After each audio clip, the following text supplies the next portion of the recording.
In the name of the Father, and of the Son, and of the Holy Ghost, amen. This is my last Mass in Brisbane for a while. I hope to come back to Australia, God willing, in May of 2020.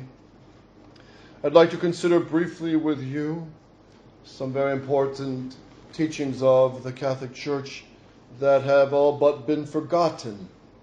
And if it wasn't for Archbishop Lefebvre, they would have been buried and forgotten.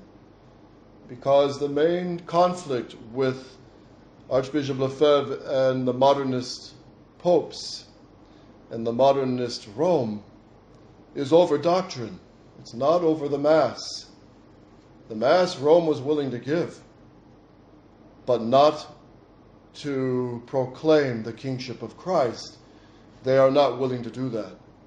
And for Archbishop Lefebvre, we have to have this very clear. The main point of contention, of conflict between modernist Rome and all the traditional Catholics, with the Virgin Mary on the side of the traditional Catholics, definitely, because she opposes those who uncrown her son, is simply that.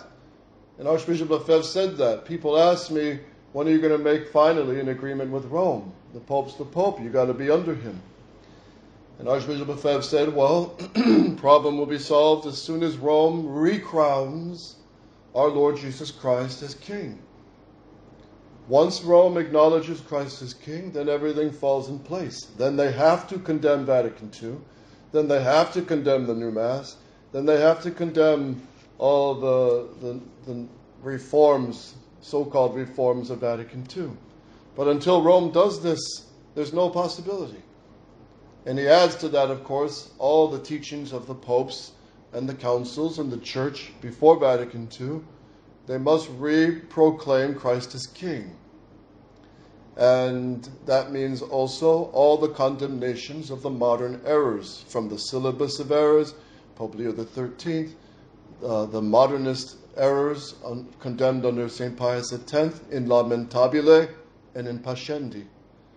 And these things are fixed. These are fixed. There's no question of evolving dogma. There's no question of adapting to modern culture.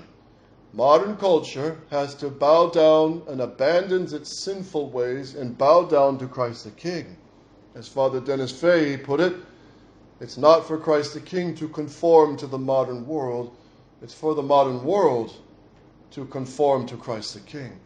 And until it does, we're going to just keep seeing the institution of death everywhere. Abortion, euthanasia, the corruption of the young in education, this whole transgender attack on the natural level, and the police state. The police state, everything regularized by endless bureaucracy and paperwork, rather than the hands-on works of charity, the hands-on economics of justice and charity. So let's listen to some fresh air, some sanity from the Catholic Church in her formal teaching on the dogma of the kingship of Christ and the relationships between the church and state.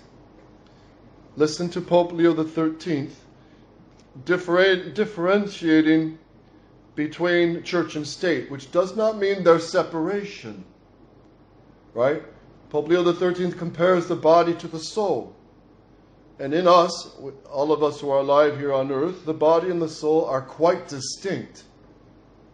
The soul is the form of the body. It gives it all life. But once they are separate by death, the soul can live on. The body cannot live without the soul. But right now, everyone in this room, you have the union of body and soul. They are distinct, but they're not separate. And they're working together for the good of your body and soul. And happy those who live and strive to live in the state of grace and virtuous. And they will always have that happy union. But those who live in sin, the soul is dead, but the body lives. So it's like walking cadavers. So the union of church and state working together doesn't make the state the church, nor the church the state. They're distinct. The soul's not the body's not the soul, but they work together in harmony. But if they're separate, you've got death. And if you separate church and state, which is the modern governments of the last 200-300 years, it brings death. Death to the intellect, death to the true meaning of what is to be loved, what true love really is, death to all culture, morality, true philosophy, true theology, true good education, death to all this. So here, and what Pope Leo XIII, this is taken from his encyclical on human liberty. And what is still more important, and what we have more than once pointed out, although the civil authority has not the same proximate end as the spiritual, nor proceeds on the same lines, nevertheless, in the exercise of their separate powers, they must occasionally meet. So church and state, they are distinct. They have their domains, but there are fields where they absolutely come together, such as education of the young and marriage. For sure, those two. For their subjects are the same, that is, people. Church and state are over all men. And not infrequently they deal with the same objects, though in different ways. Whenever this occurs, since the state of conflict is absurd and manifestly repugnant to the most wise ordinance of God, there must necessarily exist some order or mode of procedure to remove the occasions of difference and contention, and to secure harmony in all things. This harmony has been not inaptly compared to that which exists between the body and the soul. For the well-being of both, one and the other, the separation of which brings irremediable harm to the body, since it extinguishes its very life. And Pope Leo XIII is comparing the church and state relationship to body and soul.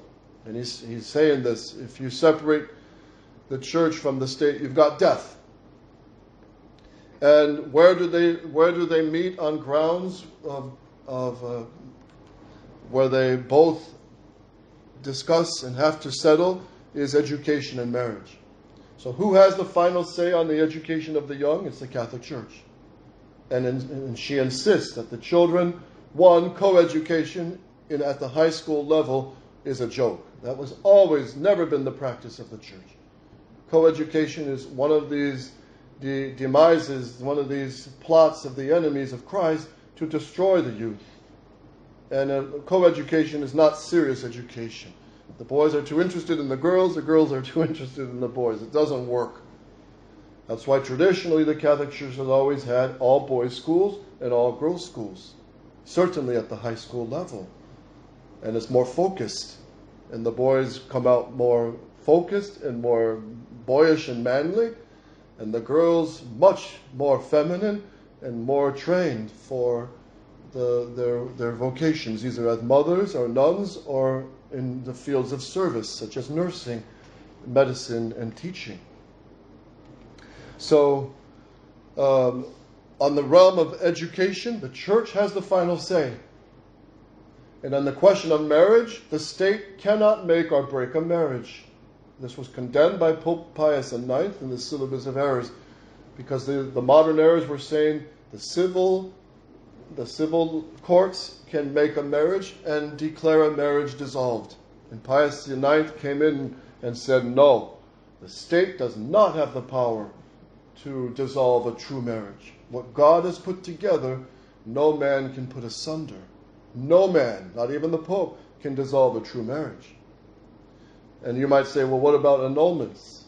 Well, today the annulments, we know, are badly abused. And with the horrible encyclical of Pope Francis on Amoris Laetitia, on marriage, he destroys marriage and permits sacrilege of the Blessed Sacrament, making the married people who have been divorced and remarried, and living in the state of mortal sin, he's given the impression that it's okay. They can go to communion in the sacraments.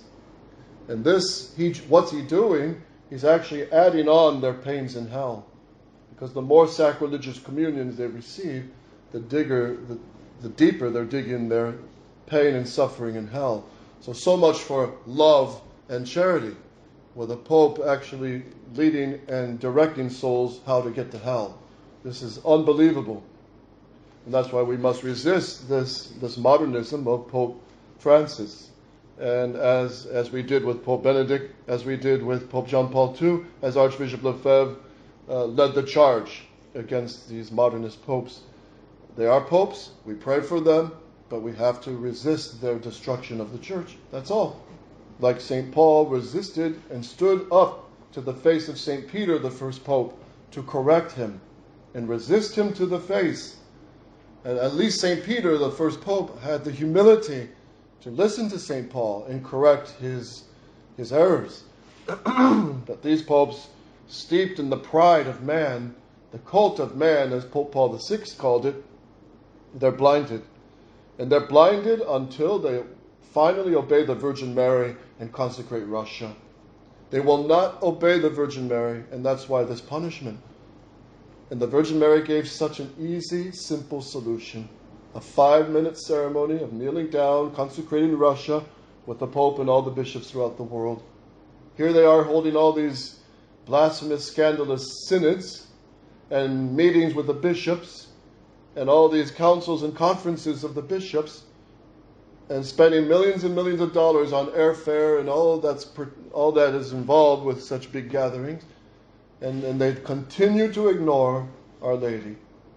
So we got to continue to fight on, begging Our Lady with the daily rosary, her scapular, and seeking union with God more and more by love and charity and growing in virtue. By this, in reparation, by this, God, Our Lady, will finally hear our prayers. But we must fight on. Listen to Pope Leo XIII in his encyclical Immortali Dei, where he says, there must accordingly exist between these two powers, church and state, a certain orderly connection, which may be compared to the union of the soul and the body in man. Pope Pius XII says here in his allocution to the Prime Minister of Ireland on October 4th, 1957, he says, based on natural law, these fundamental human prerogatives guaranteed by your Constitution to all the citizens of Ireland within the limits of order and morality could not find a more ample and sure guarantee against the atheistic forces of subversion and the spirit of division and violence than in the mutual trust between the authorities of the Church and of the state, each independent in its own sphere, but allied for the common good, on the bases of the principles of the faith and of the Catholic doctrine. So here Pope Pius XII was praising the Constitution of Ireland that was Catholic. And so was the Constitution of Spain under Great Franco, and also, of course, Colombia was a Catholic nation, and Brazil, Argentina, Philippines, Italy, and all these were once Catholic countries. Some of the cantons of Switzerland were Catholic. But remember the procedure of the enemy, the work of the enemy. World War I was to destroy the last Catholic empires and monarchies. They hate the monarchies, the Freemasons. And World War II was to spread communism throughout the entire world. And in the East and in Russia, Ukraine and Poland, and in China, it was the communism of barbed wire and tanks. And in the West, it was the atheistic communism of public school education without Christ. And the whole atheism spread through the media, Hollywood, and propaganda. It's a true brainwash. The Western people are truly brainwashed. That includes Australia. The true brainwashing through the media. And the average man today, the average Joe, is bombarded with the media at least half his day, if not more, through propagandas, through the news agencies, through the advertisements, through the movies, music, advertisements. It's a constant bombardment of brainwash. So we got to counter that by bombarding our minds with truth, listening to good music, listening to good conferences, listening to good sermons. Listen to, for example, Father Hess's talks on Vatican II. They're excellent. And then reading good material. We have to counter this bombardment of brainwashing with true doctrine, the Catholic truth, the light of Jesus Christ the King. Otherwise, we'll all drown in this. As one of the good priests of the Society of St. Pius X said many years ago, if you do not read, you will soon be traitors because you will not have understood the problem. And I have to say, so many of our Catholic youth, traditional Catholic youth, and young couples, they are sliding towards modernism, and they don't even know it because they don't read. They do not read. They're more interested in the games and in the video games and in the movies that have nothing to do with this war to get to heaven. So that's why we have to counter this whole brainwashing program by catching a breath of fresh air every so often by reading good doctrine, good books, good Catholic literature, and especially the Catechism of St. Pius X, Council of Trent, the good encyclicals of the popes before Pius XII and before him, and the works of Archbishop Lefebvre, Father Denis Fahy, and listening to good conferences, good talk shows that are good, that are traditional Catholic. We have to, otherwise we're going to drown in this brainwash system. It's a real organized program, and it's not by accident. And the Judeo-Masons are laughing to death as they toast with their wine glasses. They are laughing as they see the Western girls being destroyed by the modern fashions and divorce and the whole feminist movement. They're laughing as the boys and the young people are just self-destructing by swallowing their program of rotten education, evolution, atheism, and the false philosophies. And, of course, needless to say, erroneous theologies. So the popes were right. They were shouting this for centuries. And this is the treasure that Archbishop Lefebvre gave to us. It wasn't just the Mass. And the Mass is already an inestimable treasure. But the faith on which the Mass is built, this is what we must realize. And realize it's not the Mass alone. Again and again and again, I repeat, look at canon law, the traditional canon law of the Church. Acknowledges that the schismatic rites of the Byzantine Orthodox, the Ukrainian Orthodox, the Greek Orthodox rites, those are valid masses. They have valid orders. But you can't go to these masses because they are schismatic. They do not recognize the primacy of Peter, among other things, like the council. They won't recognize the Council of Trent either, nor the Council of Vatican I, nor any council since the first seven.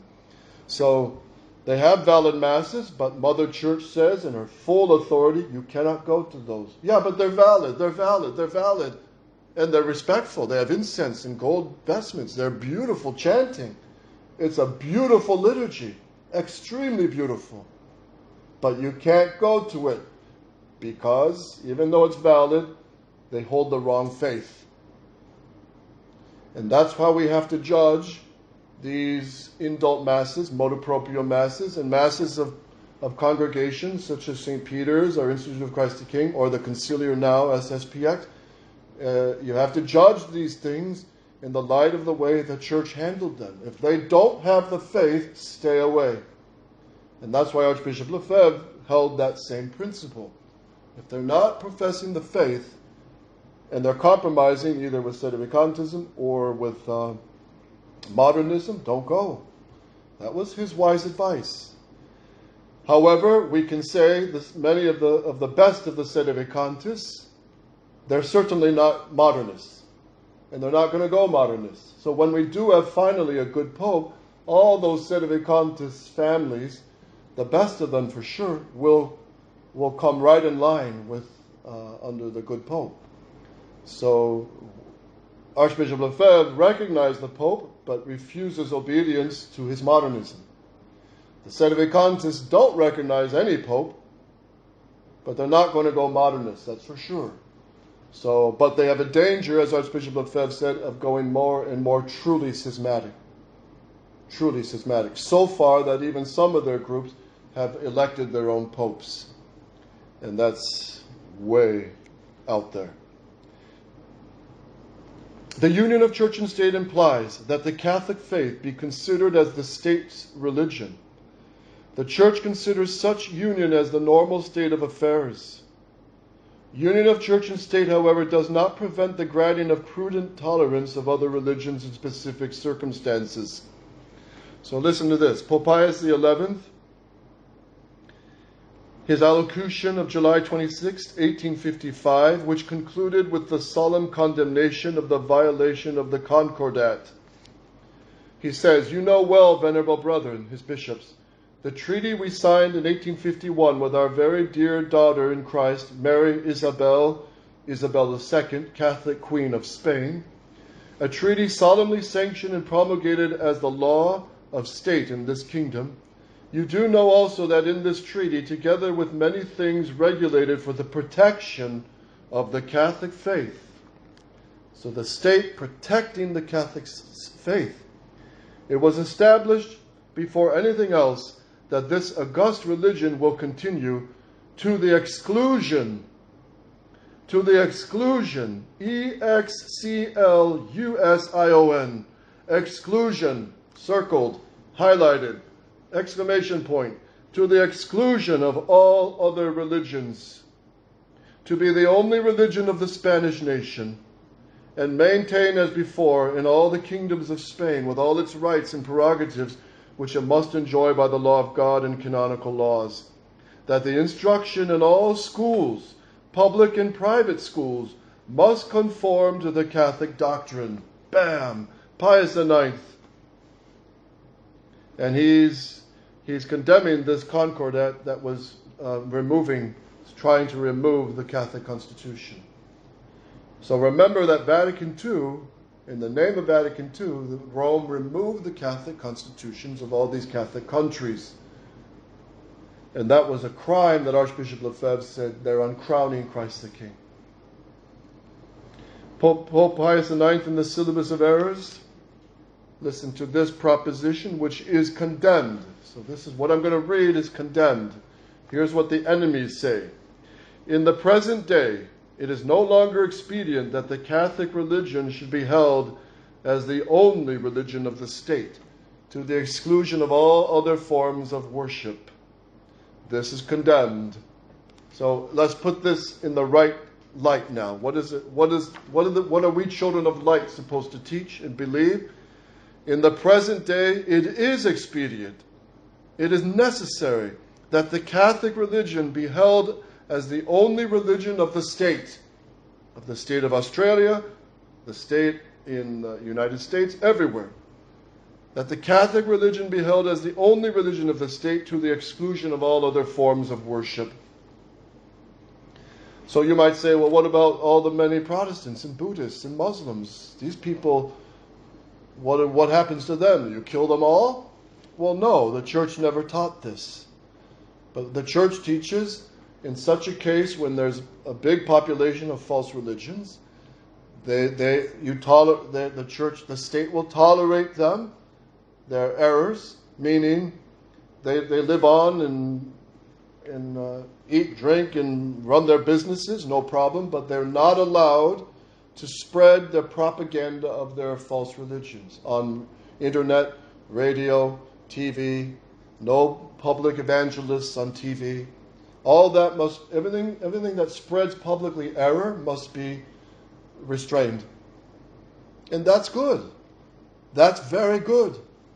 And the only religion that is allowed to spread in the public propaganda and the media is the true religion. And this is the way it should be. Now look at the public school systems. I don't know about here in Australia, but certainly in the United States, One of the biggest goddesses is safety, the goddess of safety. So in the name of safety, the schools, they have all these strict laws about codes about the school.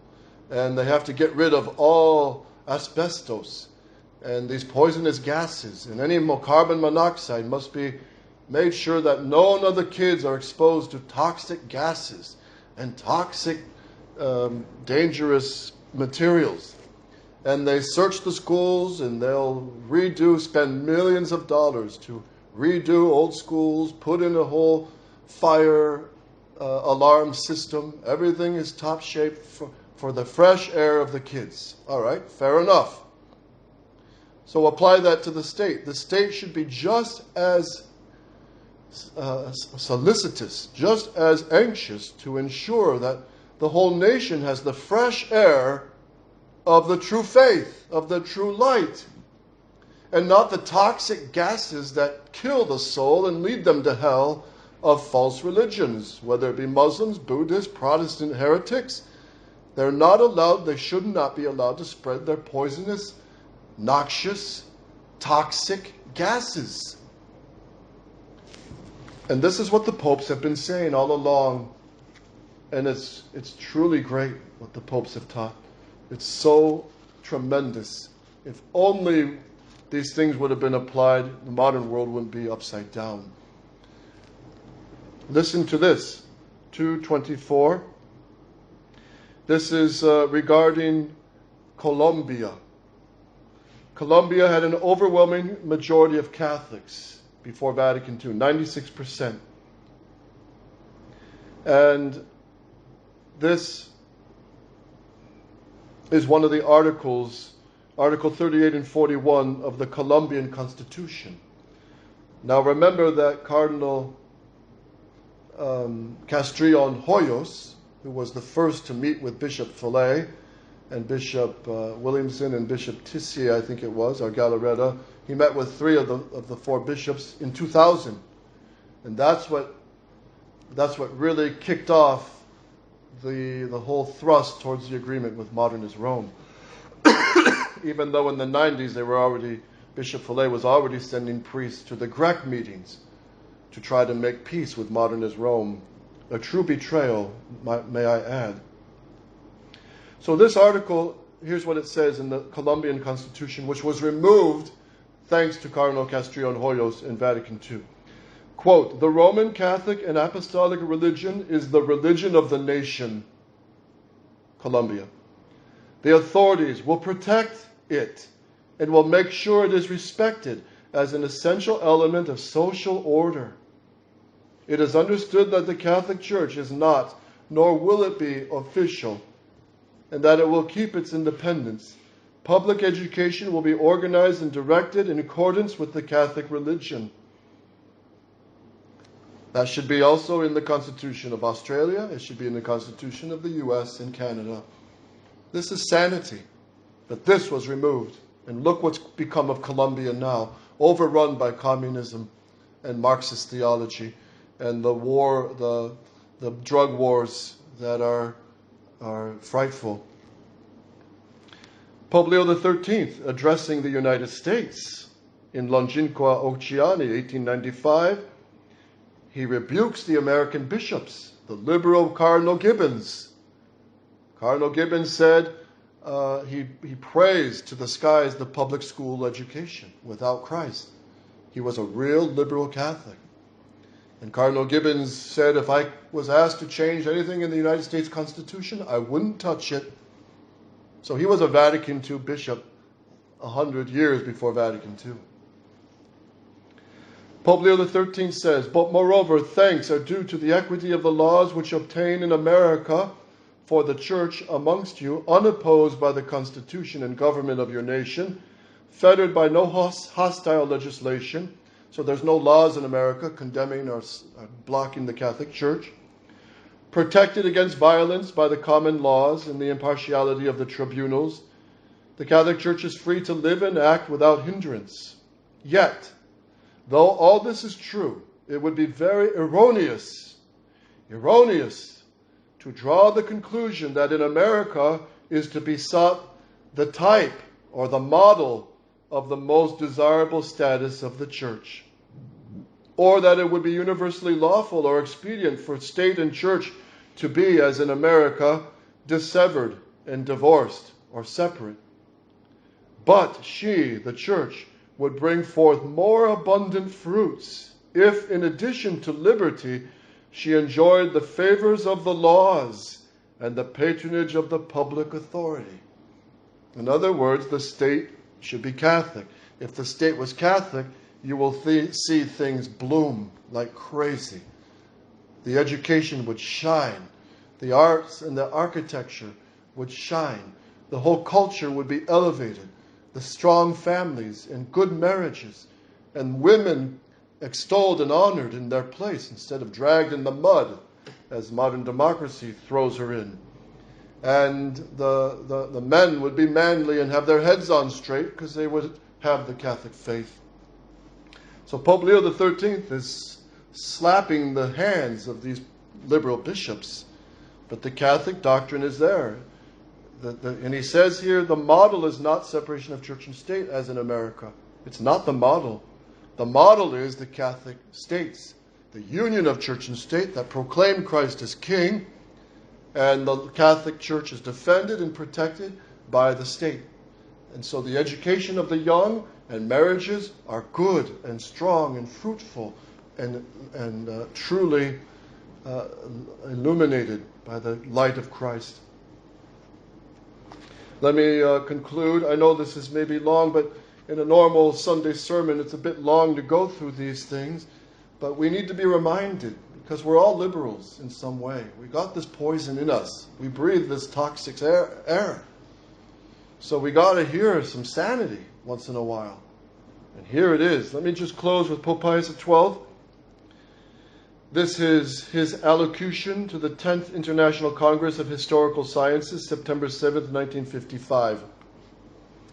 He says, historians must not forget that if the church and the state did have hours or years of struggle, there were from Constantine the Great, even to this day, that's 313 to 1955, there were periods of tranquility, often long, in which the church and state cooperated with full comprehension in the education of the same persons. The church does not hide the fact that it considers in principle this cooperation as normal. As normal. So everybody today wants to be normal, so they wear tattoos and they get everything pierced from their nose to their ears to their lips. Everyone wants to be normal, so they're all dressing in rags and torn up jeans, bought with a high price and immodest fashions. Everybody wants to be normal. So much for normal, but set by the propaganda machine. But the popes are saying what's normal is the union of church and state. That's the real normal and the real Catholic influence in society. So this cooperation of church and state is normal, and that it sees as an ideal the unity of the people in the true religion and the unanimity in action between the church and the state.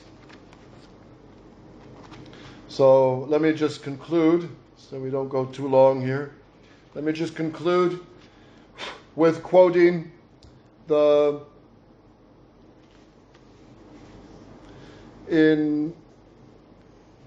December 4th, 1988,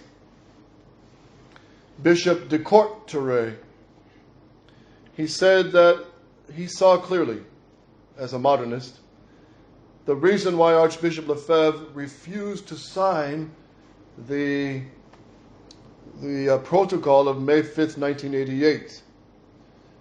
And remember, the Archbishop signed it and within 24 hours removed his signature because he saw it was a trap. And this is a big lesson for us now, right now, because everybody's praising, even Bishop Follet, the motu proprio, and all the Society of St. Pius X priests now praise the motu proprio. They'll say, well, it's not perfect, but it's praiseworthy. But Archbishop Lefebvre would have seen right through it and saw this is a trap. And same with this so-called recognition with modernist Rome. He would have said, definitely this is a trap. It's not the time because Rome's not Catholic yet. It's not professing the Catholic faith and the kingship of Christ. So here's what this Bishop de Courtrai said December 4th, 1988 at a meeting, bishop's meeting in Lourdes. Quote, if Archbishop Lefebvre had confirmed the signature given on May 5th,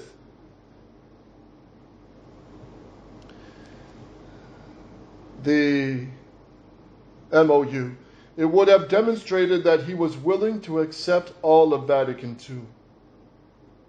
So had he left his signature on there, even this modernist bishop admits it would have indicated he accepts Vatican II. Along with the authority of the current Pope and local bishops, it united. In fact, if Archbishop Lefebvre did not accept the protocol proposed to him, it is precisely because he suddenly understood its real meaning. They wanted to deceive us, he said. Equivalently, that meant they wanted us to accept the council. So Archbishop Lefebvre saw their traps many times, and their traps were laid by Bishop Fillet and the leaders, and they've all fallen for them. So we got to pray for Bishop Fillet and the 4 bishops consecrated by Archbishop Lefebvre that they wake up and come back to the stand of Archbishop Lefebvre and hold his position and hold high the kingship of Christ and the Catholic social teaching, which they cannot preach anymore because it opposes Vatican II. They have to be silent on these issues now because Vatican II promotes the uncrowning of Christ the King and separation of church and state. So realize Archbishop Lefebvre again and again and again was not just about the Mass, but about the whole social reign of Jesus Christ over church and state, over all society. And that's why we want to put back in these words from the hymn of Christ the King. I'm going to just read the 3 stanzas that were removed by Vatican II from the hymn of Christ the King. These are the 3 they hate, but we love. Here it is. O Christ, Prince of the ages, King of nations, and only Master of man's soul and heart, the wicked mob screams out, we don't want Christ as King, while we, with shouts of joy, hail thee as the world's supreme King. May the rulers of the world publicly honor and extol thee. May teachers and judges reverence thee. May the laws express thine order and the arts reflect thy beauty. May kings find renown in their submission and dedication to thee. Bring under thy gentle rule our country and our home. Glory be to thee, O Jesus, supreme over all secular authorities. All glory be to the Father and the loving Spirit through endless ages. Those were removed by the Novus Ordo. O Mary conceived without sin. O Mary conceived without sin. O Mary conceived without sin. In the name of the Father, Son, and Holy Ghost. Amen.